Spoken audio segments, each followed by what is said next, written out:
हज़रत उस्मान गनी रदी अल्लाह ताला अन्हो आपके हवाले से जो ज़रूरी बात वो ये है कि आपका जो इस्म ग्रामी है वो है उस्मान, और आपके जो वालिद हैं उनका नाम है अफ़्फ़ान।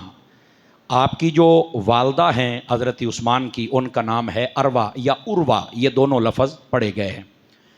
हज़रत उस्मान की जो नानी हैं उनका नाम है हकीम उम्मुल बैदा रदी अल्लाह ताला अन्हा।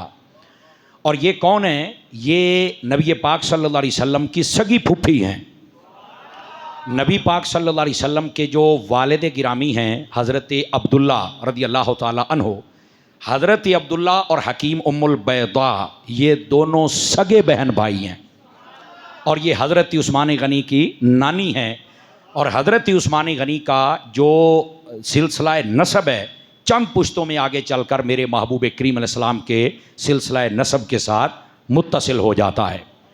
हज़रत उस्मान गनी ये वो सहाबी हैं कि जिनको गनी कहना ये तमाम अहले सैर मुहद्दिसीन और मुफस्सिरीन उनका शेवा रहा, तरीका रहा। जब भी लफ्ज़ गनी आता है तो जहन में शख्सियत हज़रत उस्मान गनी की ही आती है। आपने मुख्तलिफ़ मौक़ों पर दीन इस्लाम की बड़ी खिदमत फरमाई, और कई मौक़ों पर नबी पाक ने फिर बशारत जन्नत भी अता फरमाई। ये हज़रत उस्मान गनी रज़ी अल्लाह ताला अन्हो, इनको जो ये लक़ब अता किया गया ज़ुन्नूरैन वाला, इसके बारे में हज़रत मौला मुर्तज़ा शेर खुदा रज़ी अल्लाह ताला अन्हो आप इरशाद फरमाते हैं, युसम्मा फ़िस्समाइर राबिआति ज़ुन्नूरैन। फरमाया कि ये उस्मान गनी वो हैं जिनको चौथे आसमान के फरिश्ते भी ज़ुन्नूरैन के नाम से याद करते हैं।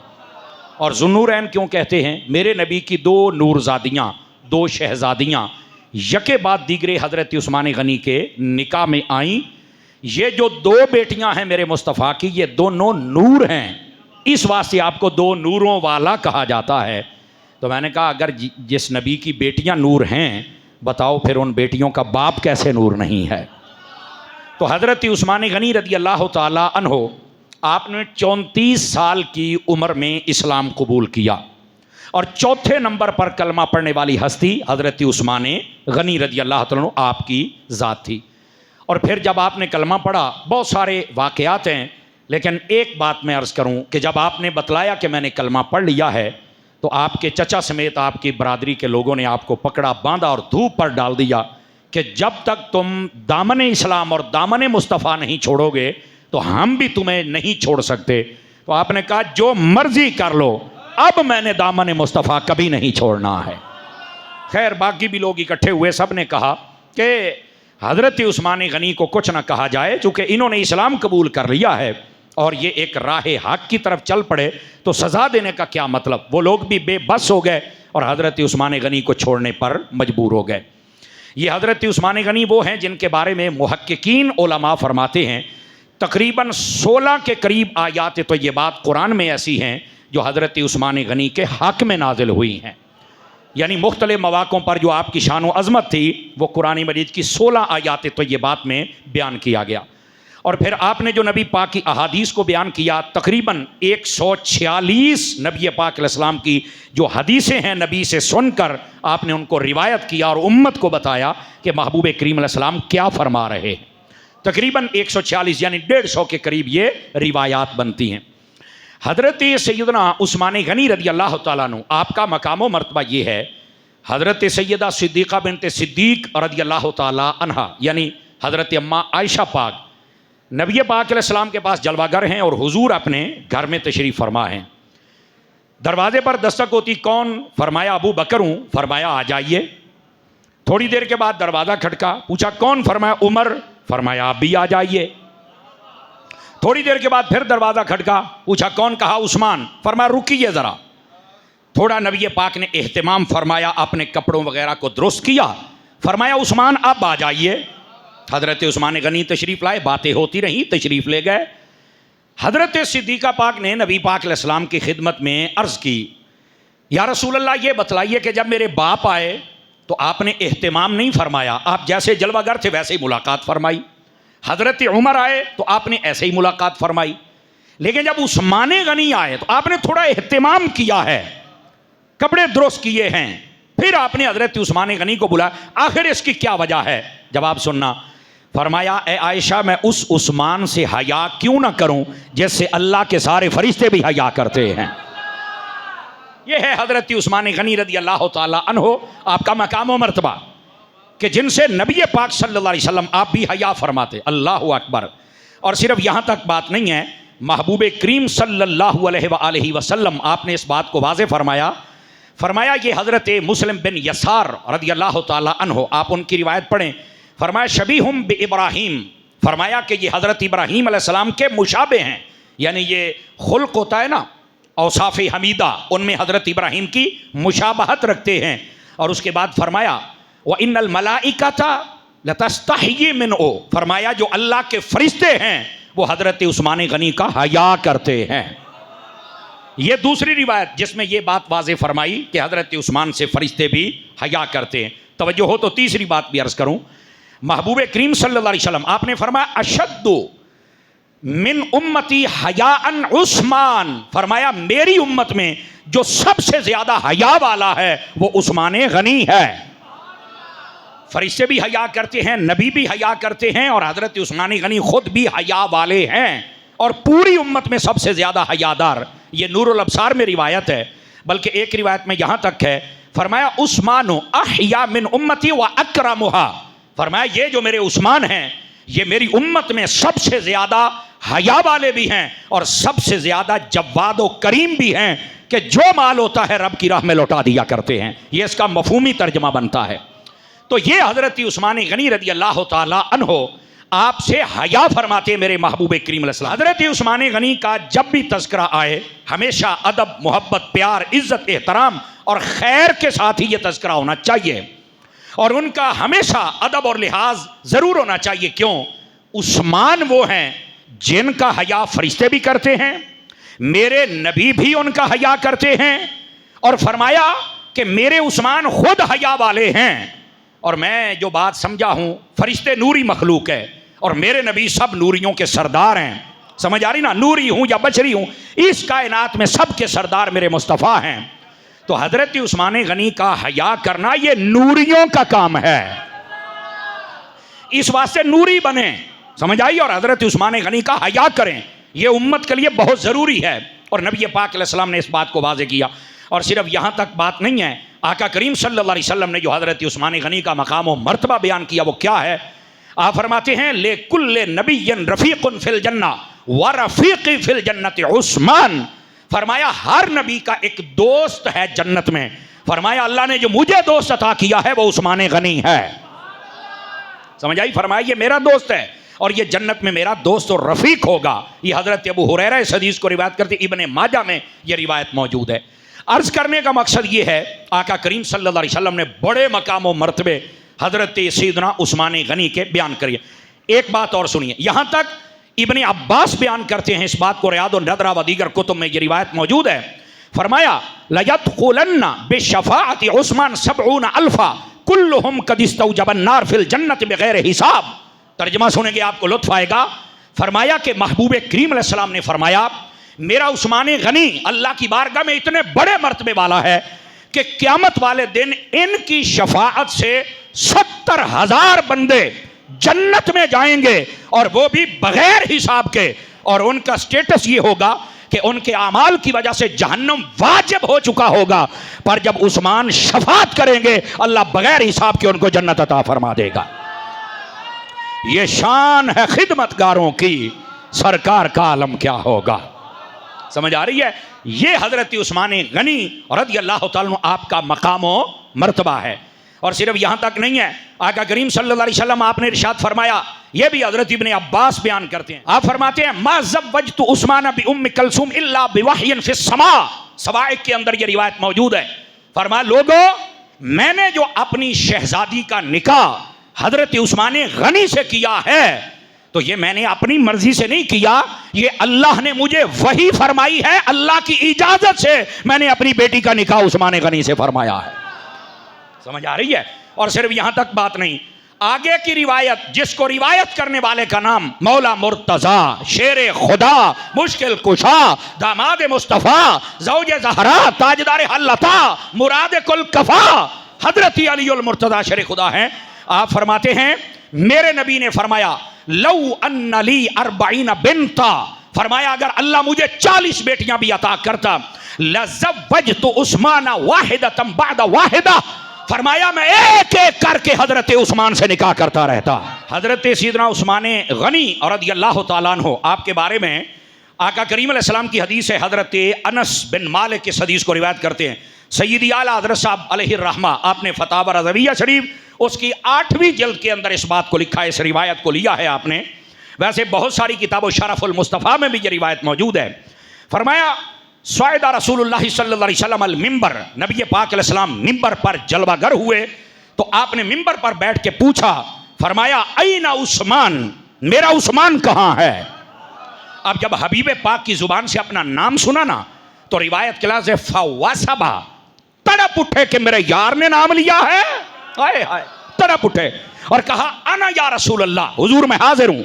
नबी पाक सल्लल्लाहु अलैहि वसल्लम आपने फरमाया उद्नु मिन्नी, फरमाया जरा मेरे नेड़े आ, मैं ना जरा मेरे करीब आओ, अपने करीब बुलाया और उसके बाद क्या फरमाया, फरमाया वदम्महु इला सदरिही वक़ब्बला बैना ऐनैही, फरमाया नबी पाक अलैहिस्सलाम ने पहले उस्मान को अपने सीने से लगाया और फिर हटा के हजरत उस्मान गनी का माथा चूमा नबी पाक अलैहिस्सलाम ने।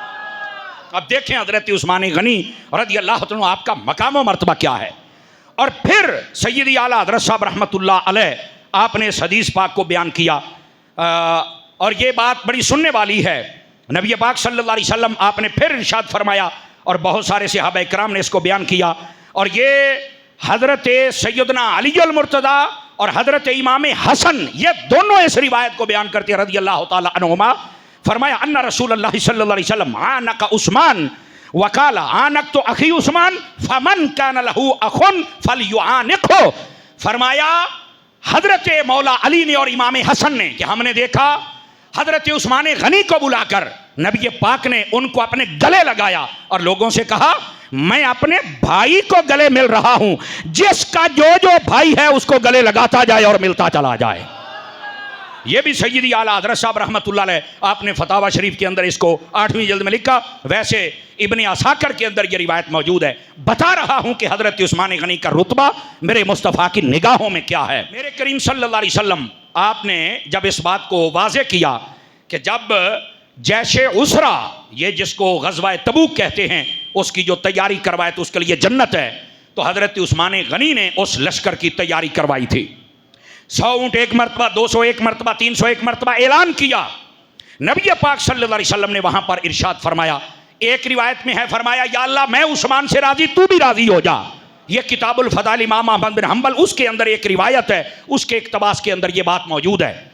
अच्छा, एक रिवायत में ये है कि आपके पास जो उन्होंने मालो दौलत दिया ना, तो नबी पाक उसमें अपना हाथ मुबारक डाल के उसको उलट पलट कर रहे थे और साथ यह भी इरशाद फरमाया कि उस्मान को आज के बाद इसका कोई अमल नुकसान नहीं पहुंचा सकता है। दूसरी बात यह इरशाद फरमाई। और तिरमिज़ी शरीफ में एक रिवायत यह भी मफहूम मौजूद है, फरमाया मा अला उस्मान मा अमिला बाद हाज़िही, फरमाया आज के बाद उस्मान गनी का अमल इनको नुकसान नहीं पहुंचा सकता। क्या मतलब? फरमाया कि अल्लाह ताला हमेशा इनको खैर और रहमत और नेकी सालिहियत का ही शऊर अता करेगा और ये उसी के मुताबिक अपने अमाल करेंगे। अल्लाह ताला हमेशा इनके अमल खैर की वजह से इनको बरकत अता फरमाए रखेगा। ये इसका मफहूमी तर्जमा मैंने आपकी खिदमत में अर्ज किया है। ये है हज़रत उस्मान गनी रज़ियल्लाहु ताला अन्हो।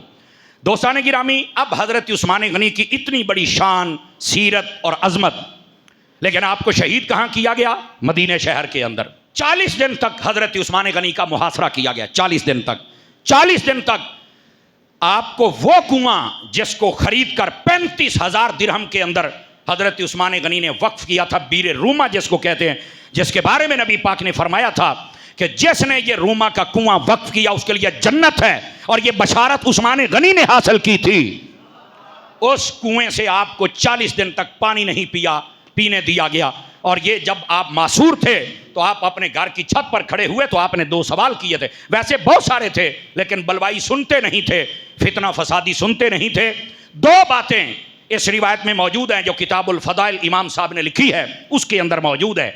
आपने फरमाया लोगों ये बतलाओ, तुम्हें कोई बंदा तस्दीक करेगा जितने खड़े हो कि जो रूमा का कुआं था मैंने खरीद कर उसको आज़ाद किया था, वक्फ किया था? कहा बिल्कुल हमें याद है।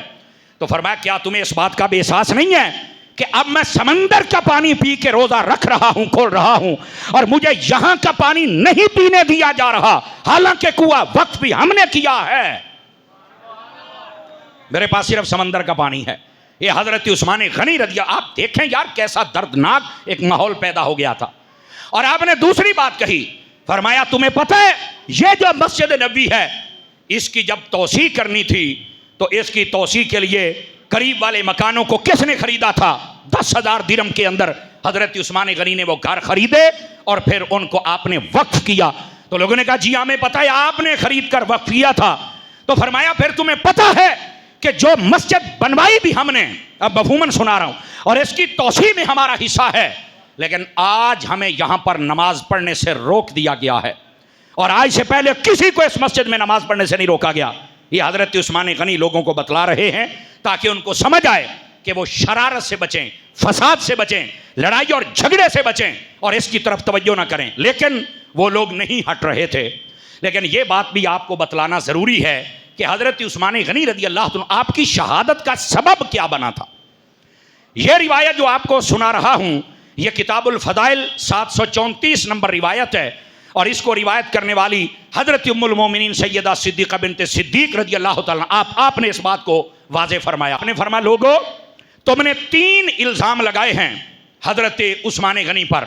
पहला इल्ज़ाम यह है कि यह नौजवानों को हुक्मरानी दे देते हैं। दूसरा तुम्हारा इल्ज़ाम यह है कि यह चमड़े की चाबक से लोगों को सज़ा देते हैं जबकि पहले यह नहीं होती थी। और तीसरा तुम्हारा इल्ज़ाम यह है कि इन्होंने यहाँ की जो चरागाह है, जानवर बांधने के लिए जो जगह है, जो बैतुल माल के जानवर बांधने वाली जगह होती थी, उसको तुमने वसी कर दिया है।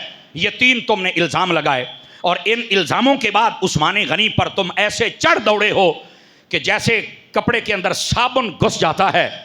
तो कहा तुमने ये काम करके, हजरत उस्मान गनी पर चढ़ाई करके इस शहर मदीना की हुर्मत को भी पामाल किया है, तुमने ये ज़ुल्हज के महीने की इज्जत को भी पामाल किया है, और तुमने खिलाफत की इज्जत को भी पामाल किया है। तुम्हें ऐसा नहीं करना चाहिए था। और मैं यहां पर इस बात को वाज़े कर दूं कि ये जो हजरत उस्मान गनी पर इल्ज़ाम था ना कि आप नौजवानों को हुक्मरानी देते हैं और बाज़ कहते हैं अकरेबा परवरी है, ये बात गलती पर मबनी है। हकीकत कुछ और थी। जो मसला होता था फौरन दुरुस्त हो जाता था। अब मसला ये था, एक शख्स था जिसका नाम था वलीद बिन उक़बा। यह हजरत उस्मान गनी का रज़ाई भाई था। अब हुआ क्या कि कूफा के अंदर गवर्नर थे हजरत साद इब्न अबी वक्कास रज़ी अल्लाह ताला अन्हो। ये जो हजरत साद इब्न अबी वक्कास रज़ी अल्लाह ताला अन्हो थे, इनकी तकरार हो गई हजरत अब्दुल्लाह इब्न मसूद के साथ। उन्होंने पैगाम उस्मान गनी की तरफ भेजा तो आपने उनको माजूल करके ये जो वलीद बिन उक़बा था, ये नौजवान था और आपका रज़ाई भाई था, इसको आपने वहां का गवर्नर लगा दिया। अब बाद में पता चला कि इसने खुद बड़ी बेइत्तेदालियां शुरू कर दी हैं। लोग हजरत उस्मान गनी पर नाराज हो गए कि आपने इस नौजवान बच्चे को लगा दिया है, तो ये मामलात उस तरह नहीं समझ सकता जिस तरह के हजरत साद इब्न अबी वक्कास रज़ी अल्लाह ताला अन्हो आप समझते थे। हजरत उस्मान गनी के पास जब बात आई, ये किताबुल फ़दाइल इमाम साहब में लिखा है, बड़ी लंबी हदीस है, मैं उसका आखिरी हिस्सा सुनाना चाहता हूं। आपके पास जब शिकायत आई तो आपने फरमाया बात यह है कि हम वलीद बिन उक़बा को बुलाएंगे और उससे सारी बात पूछेंगे और जितना कसूर हुआ उसको सज़ा दी जाएगी। और फिर ये वहाँ पर उस रिवायत में मौजूद है जो कि ये हदीस नंबर 791 और ये किताबुल फ़दाइल इमाम अहमद बिन हम्बल में मौजूद है। फरमाया कि हज़रत उस्मान गनी ने बुलाया और बुलाने के बाद तहकीक की। तहकीक के बाद साबित हुआ कि ये जो वलीद है इसने कुछ बेइत्तेदालियां की हैं। उस्मान गनी ने सजा दी 40 कोड़े। और पता है सजा देने के लिए कहा किसको था? हजरत मौला अली से कहा कि सजा आपने देनी है। तो अब इल्जाम तो है लेकिन उसकी हकीकत भी बयान किया करो कि अगर वो जो इल्जाम लोगों ने उठाया था आपने उसका मसला हल भी कर दिया था। पहली बात, और उसका जवाब आ गया। दूसरी बात भी सुनिए, हजरत उस्मान गनी रज़ी अल्लाह ताला अन्हु आपके ऊपर दूसरा इल्जाम था कि आपने यहां पर जो बैतुल माल है उसकी बनाई हुई चरागाह को वसी कर दिया है। मसला ये था। अब सुनिए, शहादत का पस मंजर आपको सुना रहा हूं। मिस्र के लोगों का एक काफिला आया और वो मदीने में हज़रत उस्मान गनी से मुलाकात करने के लिए, जब उन्होंने पूछा हज़रत उस्मान कहाँ हैं, तो पता चला कि हज़रत उस्मान गनी करीब एक कबीले में गए हुए हैं। तो वो पीछे ही वहाँ चले गए। हज़रत उस्मान को अच्छा नहीं लगा, यार जब मैं आ गया था तो मदीने में ही बात हो जाती, अच्छा बताओ क्या मसला है। तो उनमें से ना एक नौजवान था, लड़का, बड़ी बातें करता था। आजकल भी जो नौजवान मुंडे ने ना, समझा करो, ए बड़ी पुरानियां ने, ये कोई नई शह नहीं है। ए जिन्होंने इलम दा फ्लड आ जाए ना, ये एवं फिर बुजुर्गों सामने गल्लां करते हैं। वो आ गया, उसने कहा जी कुरान लाइए। आपने कुरान मंगवाया। उसने कहा जी इसको खोल के 7वीं सूरत खोलिए। आपने 7वीं सूरत खोली, सूरह यूनुस। उसने कहा जी ये आयत पढ़िए। अब देखो वो कह रहा है हजरत उस्मान को जिसने कुरान जमा किया है, ये उनको कह रहा है, और बड़ा बढ़िया बैठा भी मेरे तो ज्यादा थे, कोई जानदा ही कोई नहीं। आपने वो आयत पढ़ी, कुल अराअयतुम मा अनज़लल्लाहु लकुम मिर रिज़्क़िन फजअलतुम मिन्हु हरामन व हलाला कुल अल्लाहु अज़िन लकुम अम अलल्लाहि तफ्तरून। ये आयत कहता जी, इस आयत में अल्लाह ने फरमाया है कि महबूब आप इनसे पूछें कि अल्लाह ने जो रिज़्क़ दिया है तुम इसमें बाज़ को हलाल कर लेते हो, बाज़ को हराम कर लेते हो, क्या अल्लाह ने तुम्हें इजाज़त दी है या अपनी तरफ से ये झूठ बांध लिया है। तो आपने फरमाया क्या हुआ, ये आयत जो मुझे कह रहे हो पढ़ो, क्या हुआ क्या है। तो उसने कहा जी जहां से भी फतह होती है या माल इकट्ठा होता है ज़कात का या बाकी, तो आप सारे का सारा यहां पर जो बैतुल माल की चरागाह है आप यहां जमा कर लेते हैं।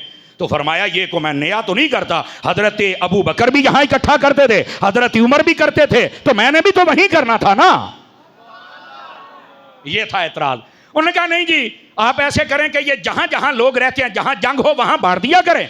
हाँ, रसूलुल्लाह सल्लल्लाहु अलैहि वसल्लम के जो बुजुर्ग सहाबी हैं उनमें से कुछ आप देना चाहें तो आप दे दिया करें। हजरत उस्मान गनी ने कहा तो फिर ये आयत क्यों पढ़ी। तो कहता है ये आयत आपको पता ही नहीं कि आपने ये ऐसे ही हलाल और हराम का मसला छेड़ लिया। हजरत उस्मान ने कहा और कुरान की आयत का गलत महमल ना बनाओ, इसका गलत मफहूम ना मुराद लो, गलत तर्जमा ना निकालो। ये तो आयत किसी और मकसद के लिए और तू फिट कर रहा है हमारी चरागाह के ऊपर। तो इसका मतलब है लोग कुरान की आयतें पढ़ के उसका गलत मतलब निकाल लेते हैं जहां से उम्मत में तफरका होता है। हजरत उस्मान गनी ने बड़ा समझाया पर वो मुंडा बनने ही कोई ना। आपने फरमाया बात सुन, तेरा मुतालबा भी कोई नाजायज नहीं है, अगर तू उम्मत में तफरका न करे, लड़ाई और झगड़ा पैदा न करे, गिरोहबंदी न करे, तो मैं इसका फैसला कर दूं उम्मत को बचाने के लिए। कहा जी बिल्कुल ठीक है आप करें फैसला। तो आपने फरमाया कि आज के बाद जहां जंग होगी हम माल वहां बांट देंगे और जो रसूलुल्लाह के बुजुर्ग से अभी उनके लिए यहां आ जाए, बस अब राजी हो। कहता जी हम राजी हैं। आपने फरमाया आ जाओ। मस्जिद में ले आए। मस्जिद में लाने के बाद हजरत उस्मान गनी खड़े हुए, आपने खुतबा दिया कि जितने लोग यहां पर काम करते थे, जिनकी जमीनें हैं वो जमीनों में चले जाएं, अपना काम करें, जिनके जानवर हैं अपने जानवर संभालें, अपना काम करें, और बाकी लोग भी अपने काम काज में चले जाएं। यहां पर हमने इस चरागाह का फैसला यह कर दिया है कि जहां पर जंग होगी, जहां माल आएगा वहीं पर बांट दिया जाएगा। अब जब यह बात की तो हजरत उस्मान गनी पर लोग फिर नाराज हो गए। उन्होंने कहा ए केड़ी गल होई जनाब, हजरत उस्मान चाहते थे कि उम्मत ना टूटे। समझ आ रही है। और यह फैसला करना कोई शरीयत के खिलाफ भी नहीं था, लेकिन ये लोग भी कई मुखालिफ हो गए कि ए की गल होई ना, कहते तुसी ये फैसला कर छड़िया। तो आपने फरमाया कि इसमें भी भला है, उम्मत तो मुत्तहिद रहेगी ना, और ये कोई नाजायज और हराम बात भी नहीं है। खैर, बाद लोगों ने हजरत उस्मान गनी को यह ताना दिया, यह किताबुल फदाइल में लफ्ज ना हूं जो चोर की सदा मेरी। वो कहने लगे ये तो बनु उमैया का फरेब और मकर है। ये हजरत उस्मान गनी को ताने बड़े पुराने मिलते थे, जबकि हजरत उस्मान गनी का मकाम और मर्तबा मैंने पहले बताया कि वो कतई जन्नती हैं। हजरत उस्मान गनी रज़ी अल्लाह तआला, आपने जब ये फैसला कर दिया, मिस्र के लोग वापस रवाना हो गए। अब सारे दोस्तों से मैं गुजारिश करूंगा, ये है टर्निंग पॉइंट इस सारे फितने का।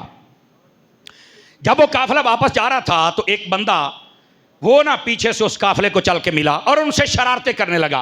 कभी टांच करता है, कभी को बात करता है, कभी ये करता है, कभी वो करता है। काफिले वालों ने कहा मिस्रियों ने कि तू कौन है।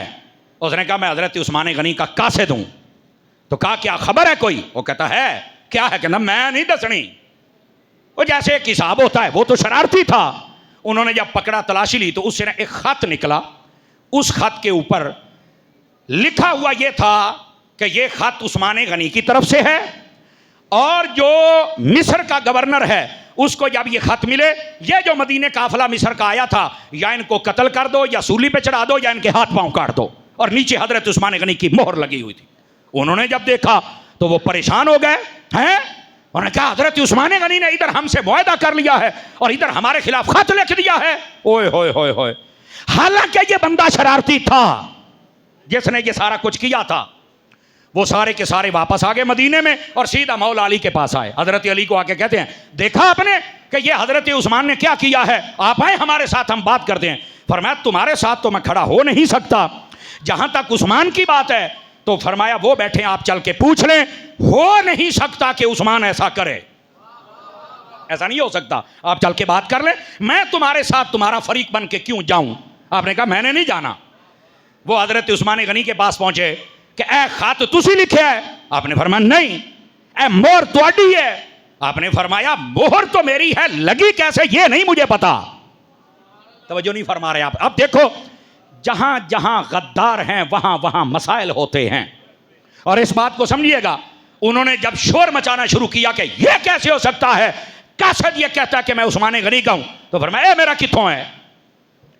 उन्होंने कहा मोहर आपकी है, ये ऊपर लिखा हुआ। फरमाया ये सारा कोई ठीक है जो आप लेके आए हो, लेकिन मैं बैठा नहीं।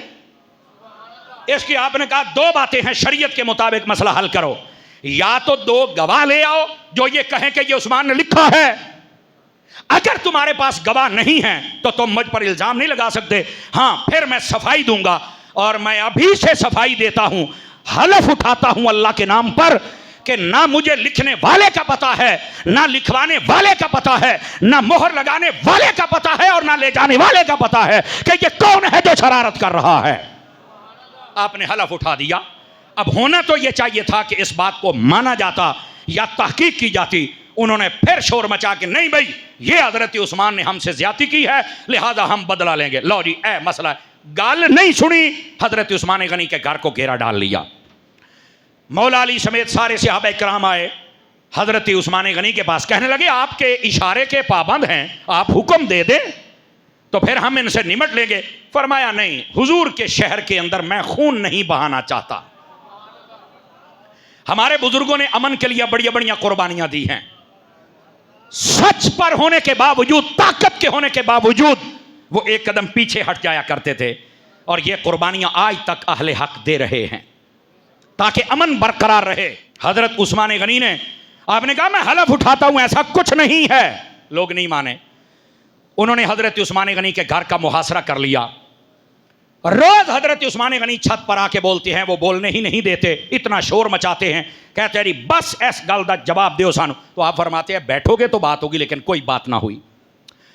एक दिन ऐसा हुआ कि नबी पाक सल्लल्लाहु अलैहि वसल्लम आप हजरत उस्मान की ख्वाब में तशरीफ लाए। और एक रिवायत में है कि हजरत सैयदना अब्दुल्ला बिन सलाम, आप जब गए हजरत उस्मान गनी के पास, आपने सलाम कहा, उन्होंने मरहबा कहा, और उसके बाद कहा ऐ अब्दुल्ला बिन सलाम मैं अन करीब शहीद हो जाऊंगा। कहा वो कैसे? फरमाया ये रोशनदान देख रहे हैं? कहा बिल्कुल। फरमाया यहां से हुजूर ने मुझे अपना दीदार करवाया है। और अकेले नहीं थे, साथ अबू बकर भी थे, उमर भी थे रज़ी अल्लाह ताला। ये रिवायत सुना रहा हूं, गप नहीं सुना रहा। किताबुल फदाइल इमाम अहमद ने लिखा है इस बात को। तो कहा नबी पाक ने मुझसे पूछा कि क्या तुम्हें महसूर कर दिया गया? मैंने कहा जी हां। फिर मुझसे पूछा क्या प्यासे हो तुम? कहा जी हां। तो फरमाया नबी पाक ने मुझे एक डोल दिया पानी का, मुझे कहा पियो। फरमाते हैं जब मैंने वो पानी पिया तो उसकी ठंडक अभी तक मेरे पूरे जिस्म और बिल्खुसूस सीने में महसूस हो रही है। और फिर मेरे नबी ने कहा ऐ उस्मान, अगर तू चाहे तो हम तेरी मदद करते हैं, तेरे दुश्मन सारे खत्म हो जाएंगे, अल्लाह तुम्हें फतह अता करेगा। और अगर तू चाहे तो रोजा रख ले, अफ्तारी जन्नत में मुझ मोहम्मद के साथ कर लेनी है। तो हजरत अब्दुल्ला बिन सलाम ने पूछा ऐ उस्मान, आपने किस चीज को कबूल किया? फरमाया मैंने हजूर के साथ अफ्तारी करने को कबूल कर लिया है। यह बता दिया गया कि मैं शहीद हो जाऊंगा, और शहीद होने के लिए आपको यह पता होना चाहिए हजरत मौला मुर्तजा शेर खुदा रज़ी अल्लाह ताला अन्हु, आपने इमाम हसन और इमाम हुसैन दोनों की जिम्मेदारी लगा दी कि हजरत उस्मान गनी के दरवाजे पर खड़े हो जाओ, किसी बंदे को दरवाजे से गुजरकर आगे नहीं जाने देना, इन पर आपने पहरा देना है। मैं कहता हूं गाजी अब्बास का बहुत बड़ा मकाम और मर्तबा है। मैं कई मर्तबा आपके मज़ार पे गया हूं, अल्लाह आपको भी तौफीक बख्शे। करबला शरीफ के अंदर वो इसलिए कि वो हजरत इमाम हुसैन के पहरेदार हैं। मैंने कहा उस्मान गनी भी कोई आम हस्ती नहीं, इनके पहरेदारों का नाम हसन हुसैन है, ये इनके पहरेदार हैं। और फिर अगली बात भी तवज्जो तलब है। हजरत अली उल मुर्तज़ा ने अपने दोनों शहजादों को यहां पर खड़ा किया कि आपने उस्मान गनी का पहरा देना है। जिस दिन हजरत उस्मान शहीद हुए तो हजरत अली आए, अपने बेटों से नाराजगी का इजहार फरमाया, तुम्हारे होते हुए उस्मान को कौन शहीद कर गया?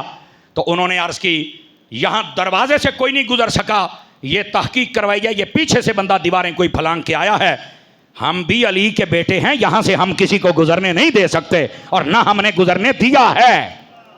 समझ आ रही है? हजरत उस्मान गनी रज़ी अल्लाह तआला आपको शहीद कर दिया गया। और क्या अंदाज था, पहले एक शख्स आया, उसने आकर आपकी दाढ़ी शरीफ को पकड़ कर ना जैसे सख्ती करते वो की, तो आपने कहा अगर तेरा बाप आज इधर होता तो ये रवैया कभी ना देखता, तो वो छोड़ के भाग गया। फिर दूसरा बंदा आया, उसने आकर आपसे कहा कि ये मसला हल करो, आपने बोला तुम्हारा मेरा फैसला कुरान करेगा। उसने जब इतनी बात सुनी तो उसको समझ आ गई कि उस्मान सच्चे हैं, वो भी चला गया।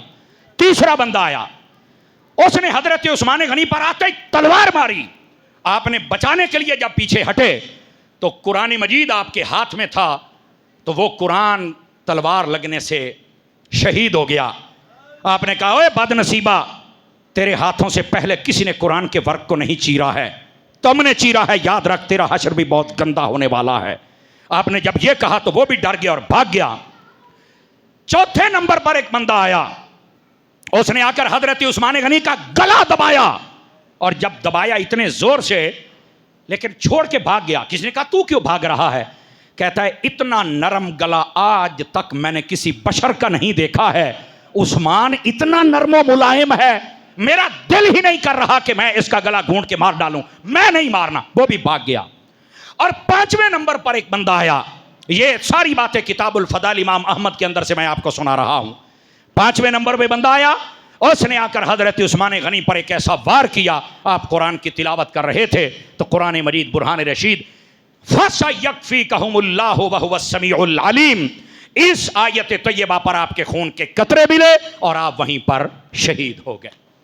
यह था हजरत उस्मान गनी की शहादत का असल पसे मंजर। यह आप पर इल्जाम थे कि आप नौजवानों को हुक्मरानी देते हैं, जबकि आपने वो मसला हल कर दिया था, हजरत अली के हाथों से हल करवाया था। और दूसरा आपके ऊपर इल्जाम यह लगाया गया कि आपने यहां पर चरागाह को बढ़ा दिया है। मसला दोनों हल हो गए, लेकिन हट के देखो ये कैसा कोई गद्दार था जिसने ये रुक्का लिखवाया, उस्मान गनी की मोहर चुरा के लगाई, और फिर ये सारा सिनेरियो बदल गया। अल्लाह ताला हजरत उस्मान गनी के दराजात को बुलंद फरमाए और उनके सदक़े में हमारी बख्शिश व मग़फ़िरत फरमाए। यह था पस मंज़र हजरत उस्मान गनी रज़ी अल्लाह ताला आपकी शहादत का, और यह आपको बताना ज़रूरी था। और ये हजरत उस्मान गनी पर जितने इल्ज़ामात लगते हैं, यकीन फरमाइए अगर हम तवज्जो के साथ पढ़ें, एक सहाबी हैं जिनका नाम है हजरत हुज़ैफ़ा बिन यमान रज़ी अल्लाह ताला अन्हु, ये नबी पाक के राजदार हैं। ये सारे मेरे भाई तवज्जो करें, अगर किसी को नींद आई है तो उसको जगा लें, यह मसला सुनने वाला है। हजरत हुज़ैफ़ा बिन यमान ये राजदार रसूल हैं। इनकी ये बात, ये कौल, ये रियादुन नदरा में मौजूद है।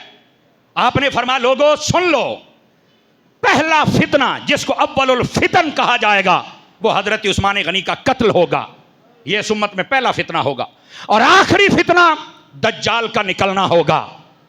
हजरत उस्मान गनी की शहादत इस उम्मत का पहला फितना था, और नबी पाक ने कई हदीसों में पहले बता दिया, फरमाया फितने गाय के सींग की तरह निकलेंगे, लेकिन उस दिन यह बंदा हक पर होगा।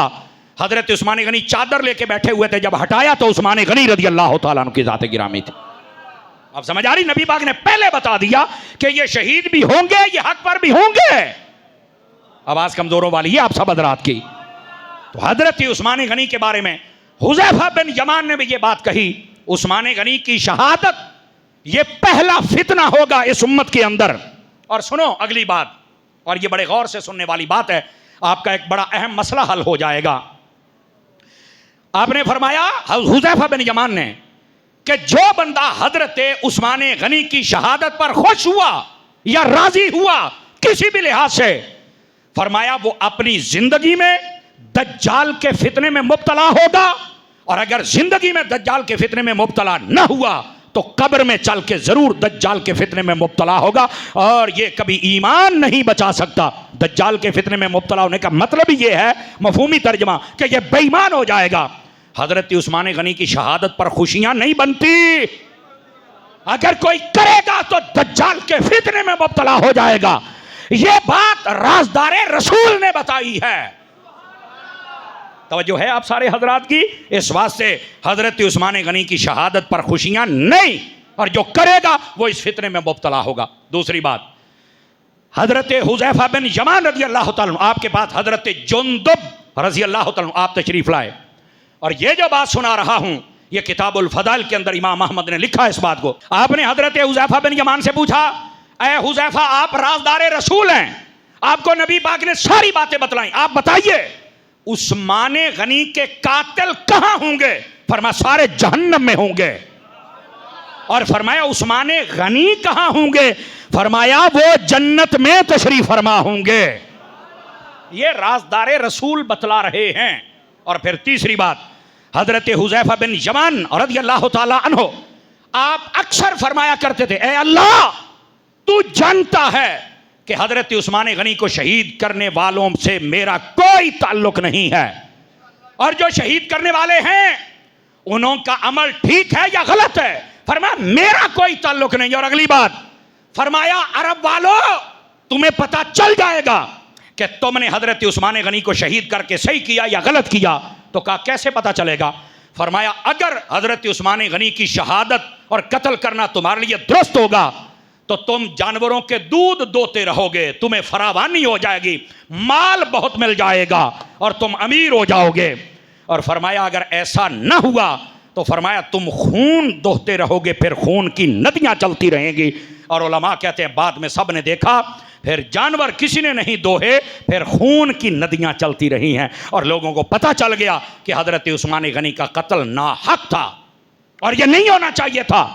हजरत उस्मान गनी अपनी छत पे खड़े हुए और आपने कहा, ओ मेरे कत्ल पे दर पे होने वालों बताओ, कत्ल इस्लाम में 3 वजह से जायज होता है। या कोई बंदा मुर्तद हो जाए, मुर्तद का मतलब कलमा पढ़ के इस्लाम को बाद में छोड़ दे, माज़अल्लाह अस्तगफिरुल्लाह, मुर्तद हो जाए, इस्लाम छोड़ दे, काफिर हो जाए, तो कहा उस वक्त उसका कत्ल जायज होता है। दूसरे नंबर पर जब कोई बंदा किसी को नाहक कत्ल कर दे तो फरमाया उसके बदले में कातिल को कत्ल करना जायज होता है। और तीसरा, जब कोई शादीशुदा बंदा बदकारी करे, जिना करे और शराइत साबित हो जाएं तो फरमाया उसको भी कत्ल और रज्म किया जाता है। इस्लाम में 3 सूरतें हैं कि जब किसी को कत्ल करना जायज है। आपने कहा जमाना इस्लाम तो इस्लाम है, मैंने तो जमाना जहालत के अंदर भी ना कभी बदकारी की थी और ना कभी कत्ल किया था, और रह गया इस्लाम, तो फरमाया इस्लाम पर तो हम आज भी साबित कदम हैं। ये हजरत उस्मान गनी इस बात को बयान कर रहे हैं, लेकिन लोगों को फिर समझ नहीं आ रही।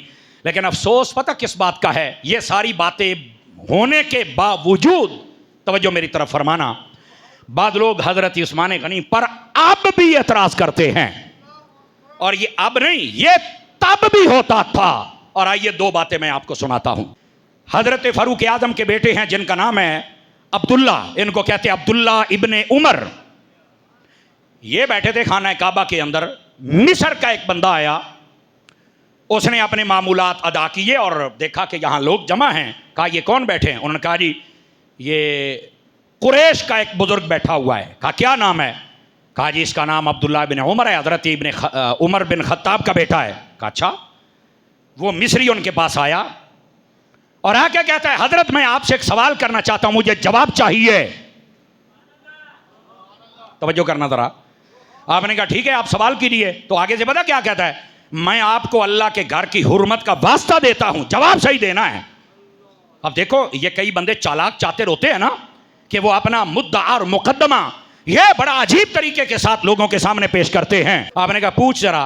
तो उसने कहा ये बतलाइए कि हजरत उस्मान गनी ये बैअत रिजवान में थे, वो जो हुदैबिया के मकाम पर नबी पाक ने बैअत फरमाई थी, कहानी उसमें मौजूद नहीं थे। आगे से अल्लाहु अकबर कहता है। फिर उसने सवाल किया कि क्या हजरत उस्मान गनी बद्र की जंग में शरीक हुए थे? तो आपने कहा नहीं, बद्र की जंग में आप नहीं गए थे, मदीने में थे।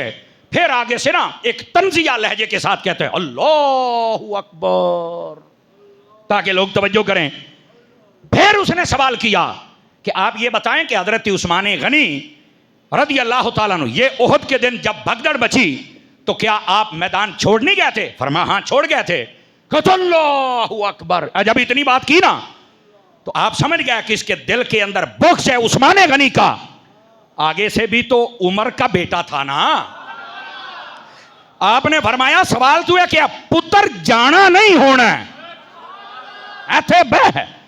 और आपने फरमाया आना उबय्यनो ज़ालिका कुल्लु मा सअलतनी, फरमाया अब मैं तुझे हर चीज का जवाब दूंगा जो तूने मुझसे पूछा है। जाना नहीं, गल तू कर ली है, पर बैठ सुन जवाब क्या है। हजरत उमर का बेटा है और पहला जवाब सुनिए।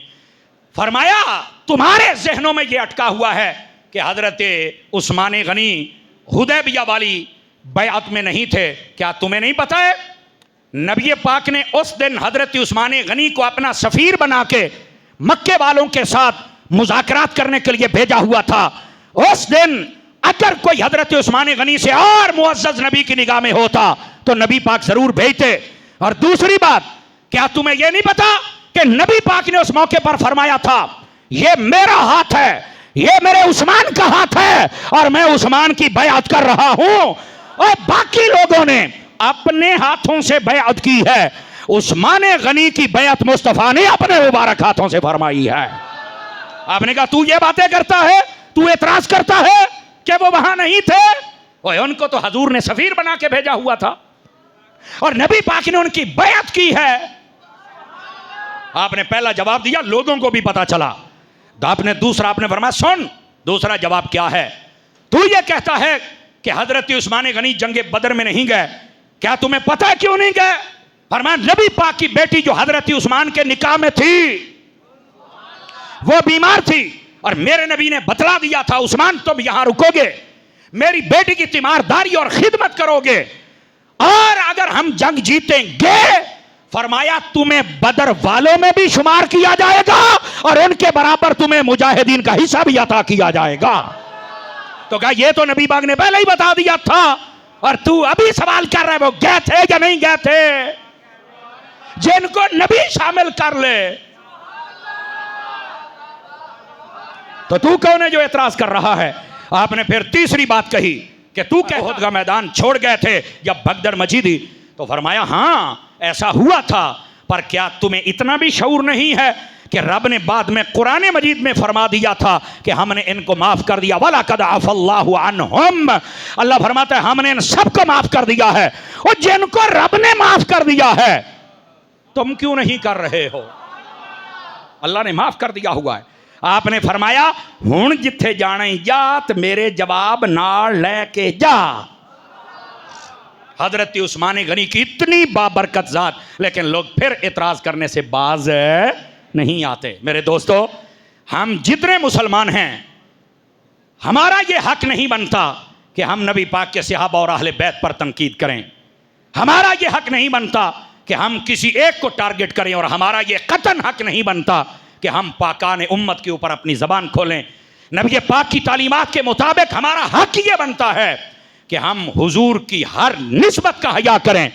जहां सहाबा का अदब है वहां सब सहाबा का अदब है और जहां आल का अदब है वहां सारी आल का अदब है। बेअदब कभी ना बनना, ये मेरी तकरीरों का निचोड़ है और ये मेरा आपसे दरखास्त है, ये नसीहत है। कभी भी बेअदब ना बनना, बाअदब बनना।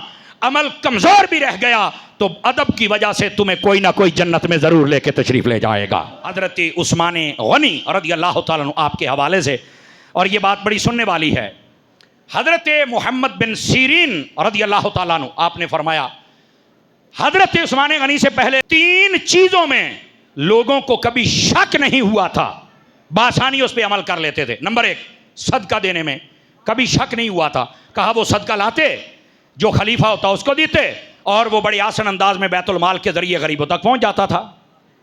जब हजरत उस्मान गनी शहीद हुए तो लोगों को पता ही नहीं चलता था किसको सदका दें और किसको ना दें। और ये आज तक देखें, बस औकात अजीब सूरत हाल होती है, भाई इनू ज़कात लगती भी है कि नहीं, इनू सदका लगता भी है कि नहीं, ये कहीं मांगने वाला वैसे तो नहीं, बंदा परेशान। ये हजरत उस्मान गनी की शहादत के बाद मसला मुश्तबे हो गया। दूसरी बात, फरमाया लोग जब चांद देखते थे ना तो बआसानी पता चल जाता कि ये 29 का है, 30 का है, यानी महीना खत्म हो गया है और आज पहली का चांद है या दूसरी का, आसानी से पता चल जाता था। लेकिन जब हजरत उस्मान गनी शहीद हुए तो ये बरकत भी छुपा दी गई। अब इख्तलाफ है।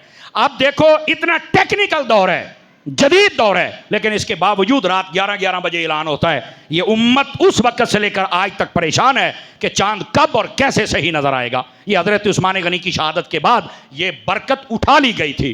तीसरी बात, फरमाया लोग हजरत उस्मान गनी की शहादत से पहले जब जंग में जाते थे तो उनको ना जंगों के अंदर सफ़ेद घोड़े नज़र आते थे और बस औकात स्याह घोड़े नज़र आते, और लोग जब आपस में डिस्कस करते वो कहते थे कि ये अल्लाह के फरिश्ते होते हैं जो मुसलमानों की मदद के लिए आते हैं। लेकिन जब उस्मान गनी शहीद हुए उसके बाद अल्लाह ने इस बरकत को भी बंद कर दिया। पता चला बुजुर्गों के साथ अगर ज्यादती की जाए तो अल्लाह ताला बरकतों के दरवाजे बंद कर देता है। दोस्तों, बुजुर्गों के साथ हमेशा अदब के साथ रहना चाहिए। आप देखें हमारा जो इस्लाम है, आप सारे हजरात अगर तवज्जो करें तो सुनाऊं, हमारा इस्लाम ये कहता है कि अपने वालदैन के साथ भी तुमने हुस्न सलूक करना है। उफ, ये जुमला भी नहीं कहना, अल्लाह अकबर। और जो वालदैन की खिदमत करता है, फरमा अल्लाह उसके रिस्क में भी बरकत देता है, अल्लाह उसकी उम्र में भी बरकत देता है, और अल्लाह तबारक व तआला उसकी नेकियां भी बढ़ा देता है। ये मुफस्सिरीन को अगर पढ़े तो उन्होंने बहुत सारी बरक़ात लिखी हैं कि जो वालदैन की खिदमत करे अल्लाह उसको ये बरक़ात अता करता है, और जो वालदैन की नाफरमानी करे, फरमाया एक गुनाह ऐसा है जिसकी सज़ा दुनिया में भी मिलती और आखिरत में भी, और वो है वालदैन की नाफरमानी। दुनिया में भी बंदा जलील होता है और आखिरत में भी। इस वास्ते वालदैन की कभी नाफरमानी ना करना। जिस इस्लाम में वालदैन की नाफरमानी करने की इजाज़त नहीं है, वहां अबू बकर की नाफरमानी करने की कैसे इजाज़त होगी? जिस इस्लाम में वालदैन की बेतौकीरी तो नहीं कर सकते, उस इस्लाम में आले रसूल की बेतौकीरी का कैसे सोचा जा सकता है? मेरे दोस्तों, इस वास्ते इन बातों को समझो, मुसलमान बनो और अपने आप को तफर्रुक़ और इख्तिलाफात से निकालो। और हकीकत बात यह है, नबी पाक की मोहब्बत के बाग में आ जाओ, वहां तुम्हें सहाबा से भी प्यार हो जाएगा और नबी पाक की अहले बैत से भी प्यार हो जाएगा। और आज इस वक्त उम्मत को जरूरत इसी मोहब्बत की है। खुदारा नबी पाक सल्लल्लाहु अलैहि वसल्लम के सहाबा और आल से प्यार कीजिए।